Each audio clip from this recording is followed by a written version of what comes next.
नमस्कार। कभी कभी ना जिंदगी में एक छोटा सा अनजाना सा मोड़ हमें एक बिल्कुल ही नई राह पर ले जाता है।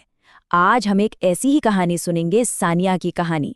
एक ऐसी लड़की जिसकी दुनिया एक अप्रत्याशित मोड़ के बाद, आप यकीन नहीं करेंगे, पूरी तरह से बदल गई। सोचिए जरा, क्या सच में ऐसा हो सकता है कि कोई एक फैसला, कोई एक मुलाकात या कोई एक नया सा अनुभव किसी की पूरी जिंदगी की दिशा ही बदल दे? ये सवाल शायद हम सब ने कभी ना कभी खुद से पूछा होगा। चलिए, सानिया की कहानी में इसका जवाब ढूंढने की कोशिश करते हैं।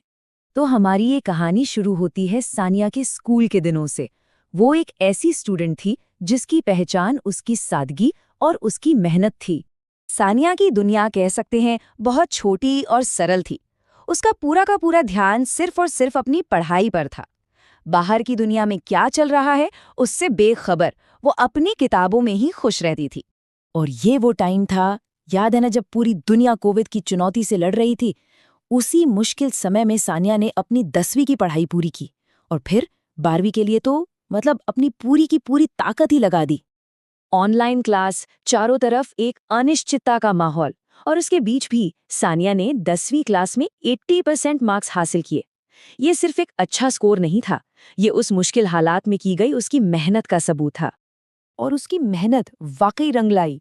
12वीं में उसने अपने स्कोर को और भी बेहतर किया और 88% मार्क्स लेकर आई। इससे पता चलता है कि वो अपने लक्ष्य को लेकर कितनी फोकस थी। इस पॉइंट तक सानिया की दुनिया बस पढ़ाई, किताबें, अच्छे नंबर, इन्हीं सब के इर्द गिर्द घूमती थी।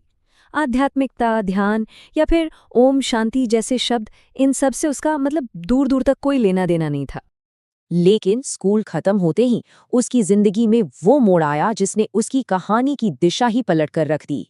12वीं के बाद सानिया अपनी बुआ जी पुष्पा जी के पास एक नए शहर में रहने चली गई।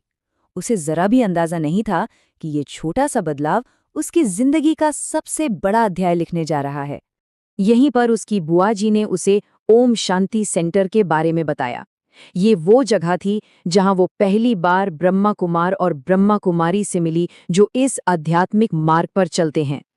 और कमाल की बात यह है कि उस सेंटर का जो शांत और पॉजिटिव माहौल था, उसने सानिया को जैसे अपनी ओर खींच लिया। उसे इतना अच्छा महसूस हुआ कि उसने बिना किसी झिझक के ध्यान की दुनिया में अपना पहला कदम रख दिया। अब सवाल ये था कि क्या वो अपनी बिजी कॉलेज लाइफ के साथ इस नई आदत को बनाए रख पाएगी, और अगर रख भी लिया तो इसका उसकी जिंदगी पर क्या असर होगा। कॉलेज की पढ़ाई शुरू हुई और उसने सबसे पहला काम यही किया कि अपने नए शहर में एक ओम शांति सेंटर खोज निकाला। बहुत जल्द हर रोज ध्यान करना उसके दिनचर्या का उतना ही जरूरी हिस्सा बन गया जितना कि कॉलेज की क्लास में जाना। और इस प्रैक्टिस का असर, अरे वाह, बहुत जल्दी दिखने लगा।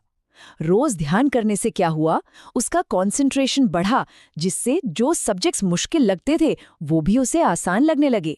और नतीजा, उसके ग्रेड्स में भी सुधार आने लगा। लेकिन ये सिर्फ अकादमिक सफलता नहीं थी। धीरे धीरे उसे एक बहुत गहरा आध्यात्मिक सहारा महसूस होने लगा।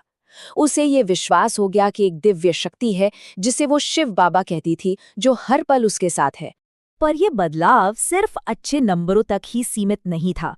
ध्यान ने तो सानिया की पूरी दुनिया को, उसके जीने के तरीके को और उसकी सोच को ही बदल कर रख दिया था। इस बदलाव को ऐसे समझते हैं, जहां पहले जिंदगी का मतलब था सिर्फ कड़ी मेहनत और बहुत सारा तनाव, वहीं अब उसकी जगह एक सहजता और खुशी ने ले ली थी। लाइफ आसान लगने लगी थी। अगर संक्षेप में कहें तो इस बदलाव ने उसे 3 सबसे बड़ी चीजें दी। पहला, एक अटूट विश्वास कि कोई शक्ति हमेशा उसके साथ है। दूसरा, जीवन में संघर्ष की जगह एक आसानी का भाव। और तीसरा, एक ऐसी खुशी जो किसी बाहरी हालात पर निर्भर नहीं थी। और हाँ, ये कहानी यहीं खत्म नहीं होती। सानिया के लिए ये एक खूबसूरत सफर की सिर्फ शुरुआत है, मंजिल नहीं। उसकी ये जो ग्रोथ की यात्रा है वो आज भी जारी है। सानिया की कहानी हमें ये सोचने पर मजबूर करती है ना, कि किसी के भी जीवन में प्रेरणा का स्रोत क्या हो सकता है। आखिर वो कौन सा एक मोड़ होता है जो किसी की जिंदगी में खुशी और सहजता का दरवाजा खोल सकता है। ये वाकई सोचने वाली बात है।